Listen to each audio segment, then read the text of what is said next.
Restaurant ಸ್ಟೈಲ್ನ egg gravy ಮಾಡೋ ವಿಧಾನನ ತಿಳ್ಕೊಳ್ಳೋಣ. ಇವಾಗ ಎಗ್ ಗ್ರೇವಿಗೆ ಬೇಕಾಗಿರೋ ಐಟಮ್ನ ರೆಡಿ ಮಾಡ್ಕೊಳ್ಳುವ.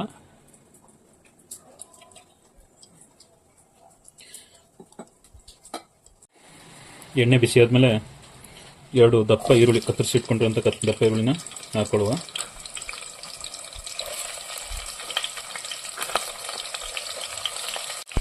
ಈರುಳ್ಳಿ ಡಾರ್ಕ್ ಬ್ರೌನ್ ಬರೋವರೆಗೂ ಚೆನ್ನಾಗಿ ಫ್ರೈ ಮಾಡ್ಕೋಬೇಕು. ಏನು ಚೆನ್ನಾಗಿ ಫ್ರೈ ಆಗಿದೆ. ಈಗ ಒಂದು ಟೊಮೆಟೊ, ದಪ್ಪಕ್ಕಿರೋ ಟೊಮೆಟೊ ದಪ್ಪ ಕಟ್ ಮಾಡ್ಕೊಂಡಿರೋದು ಹಾಕುವ.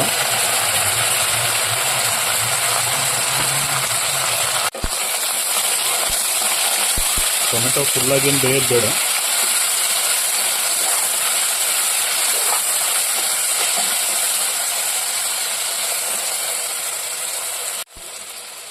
ಎರಡು ಹಸಿಮೆಣಸಿನ್ಕಾಯಿ ಹಾಕ್ಕೊಳ್ಳುವ.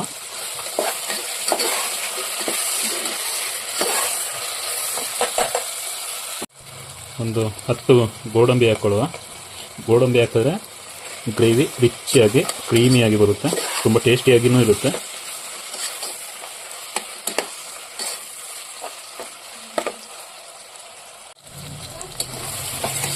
ಟೊಮೆಟೊ ಈರುಳ್ಳಿ ಚೆನ್ನಾಗಿ ಬೆಂದಿದೆ. ಇದನ್ನ ಸೈಡಿಗೆ ಎತ್ಕೊಳ್ಳುವ. ಇದನ್ನು ಮಿಕ್ಸಿ ಜಾರ್ಗೆ ಹಾಕ್ಕೊಂಡು ನೈಸಾಗಿ ಮಿಕ್ಸಿ ಮಾಡ್ಕೋಬೇಕು.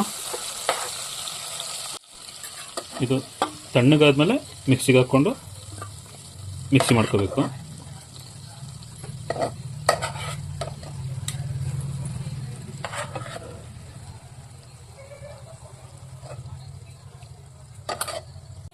ನೆಕ್ಸ್ಟು ಗ್ರೇವಿ ರೆಡಿ ಮಾಡ್ಕೊಳ್ಳೋಣ. ಅರ್ಧ ಟೀ ಸ್ಪೂನ್ ಅರಿಶಿನ ಹುಡಿ ಹಾಕ್ತಿದ್ದೀನಿ, ಅರ್ಧ ಟೀ ಸ್ಪೂನ್ ಖಾರ ಪುಡಿ ಹಾಕ್ತಿದ್ದೀನಿ, ಅರ್ಧ ಟೀ ಸ್ಪೂನ್ ಗರಂ ಮಸಾಲ ಹಾಕ್ತಿದ್ದೀನಿ, ಪಿಂಚು ಉಪ್ಪು ಹಾಕ್ತಾಯಿದ್ದೀನಿ. ಹಾಗೆ 5 ಬೇಯಿಸಿರೋ ಮೊಟ್ಟೆ ತೊಗೊಂಡಿದ್ದೀನಿ. ಹಾಗೆ ಒಂದು ಮೊಟ್ಟೆನ ಒಂದು ಚಾಕು ತೊಗೊಂಡು ಈ ಥರ ಕಟ್ ಮಾಡಿಕೊಂಡು ಒಳಗಡೆ ಹಾಕುವ.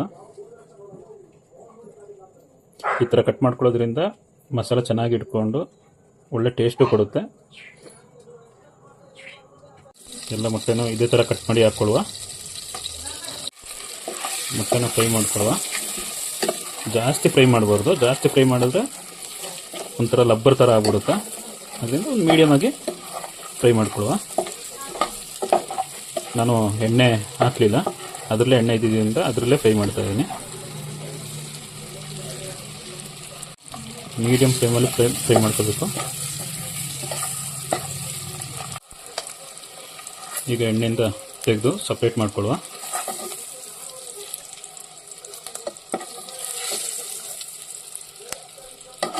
ಮತ್ತು ಅದೇ ಎಣ್ಣೆಗೆ 1/4 ಇಂಚು ಚಕ್ಕೆ, 3 ಲವಂಗ, 2 ಏಲಕ್ಕಿ, ಒಂದು 1/4 ಟೀ ಸ್ಪೂನು ಸೋಂಪು ಸೇರಿಸ್ಕೊಳ್ಳುವ.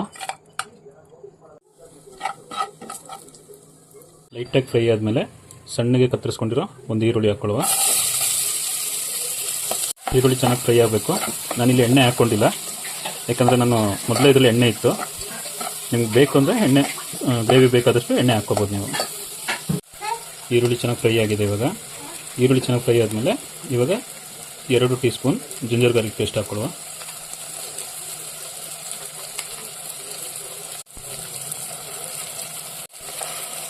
ಇದು ಹಸಿ ವಾಸನೆ ಹೋಗೋವರೆಗೂ ಚೆನ್ನಾಗಿ ಫ್ರೈ ಮಾಡ್ಕೊಳ್ಳಿ. ಈಗ ಹಸಿ ವಾಸನೆ ಹೋಗಿ ನೀಟಾಗಿ ಫ್ರೈ ಆಗಿದೆ. ಈಗ ನಾವು ಮೊದಲೇ ಮಿಕ್ಸಿ ಮಾಡಿ ಇಟ್ಕೊಂಡಿರೋಂಥ ಮಸಾಲಾನ ಹಾಕುವ. ಇದಕ್ಕೆ ನಾವು ಮೊದಲೇ ಮಸಾಲಾನ ಫ್ರೈ ಮಾಡಿ ಇಟ್ಕೊಂಡಿರೋದ್ರಿಂದ ಹಸಿ ವಾಸನೆ ಎಲ್ಲ ಹೋಗಿರುತ್ತೆ. ಜಾಸ್ತಿ ಫ್ರೈ ಮಾಡ್ಕೊಳ್ಳೋ ಅವಶ್ಯಕತೆ ಇಲ್ಲ, ಲೈಟಾಗಿ ತಿರ್ಸ್ಕೊಂಡ್ರೆ ಸಾಕು. ಲೈಟಾಗಿ ಬೆಂದಮೇಲೆ 1.5 ಟೀ ಸ್ಪೂನು ಚಿಲ್ಲಿ ಪೌಡ್ರ್ ಹಾಕುವ. ಒಂದು 1/4 ಟೀ ಸ್ಪೂನ್ ಜೀರಾ ಪೌಡ್ರು, 2 ಟೀ ಸ್ಪೂನ್ ಧನಿಯಾ powder, teaspoon pepper powder ಹಾಕುವ. ಅರ್ಧ ಟೀ ಸ್ಪೂನ್ ಅರಿಶಿನ ಪುಡಿ ಹಾಕುವ. 1/4 ಟೀ ಸ್ಪೂನ್ ಗರಂ ಮಸಾಲ, ಕೊನೆಗೆ ಟೇಸ್ಟಿಗೆ ಬೇಕಾದಷ್ಟು ಉಪ್ಪು ಹಾಕ್ಕೊಳ್ಳುವ. ಇದೆಲ್ಲ ಹಸಿ ವಾಸನೆ ಹೋಗಿ ಎಣ್ಣೆ ಬಿಟ್ಕೊಳ್ಳೋವರೆಗೂ ಚೆನ್ನಾಗಿ ತಿರುಗಿಸ್ಕೊಳ್ಳಿ.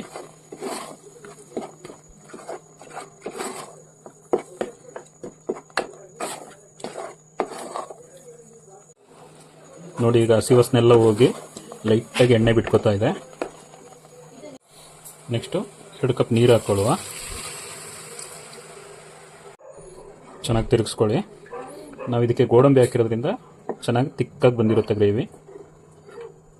ನೀವು ಈ ಸ್ಟೇಜಲ್ಲಿ ಇರಬೇಕಾದ್ರೆ ಉಪ್ಪು ಖಾರ ಚೆಕ್ ಮಾಡ್ಕೊಳ್ಳಿ. ಈಗ 10 ನಿಮಿಷ ಕ್ಲೋಸ್ ಮಾಡುವ. 10 ನಿಮಿಷ ಮೀಡಿಯಮ್ ಫ್ಲೇಮಲ್ಲಿ ಚೆನ್ನಾಗಿ ಬೇಯಲಿ, ಎಣ್ಣೆ ಬಿಟ್ಟು ಬರೋವರೆಗೂ ಬೇಯಲಿ. ಹೇಗೆ ಬರುತ್ತೆ ನೋಡುವ. ಕರೆಕ್ಟಾಗಿ 10 ನಿಮಿಷ ಆಗಿದೆ, ತೆಗಿತಾ ಇದ್ದೀನಿ ನೋಡಿ, ತಿಕ್ಕಾಗಿ ಎಣ್ಣೆ ಬಿಟ್ಕೊಂಡಿದೆ. ಈಗ ನಾವು ಫ್ರೈ ಮಾಡಿ ಇಟ್ಕೊಂಡಿರೋಂಥ ಎಗ್ನ ಹಾಕುವ. ಲೈಟಾಗಿ ತಿರುಗಿಸ್ಕೋಬೇಕು.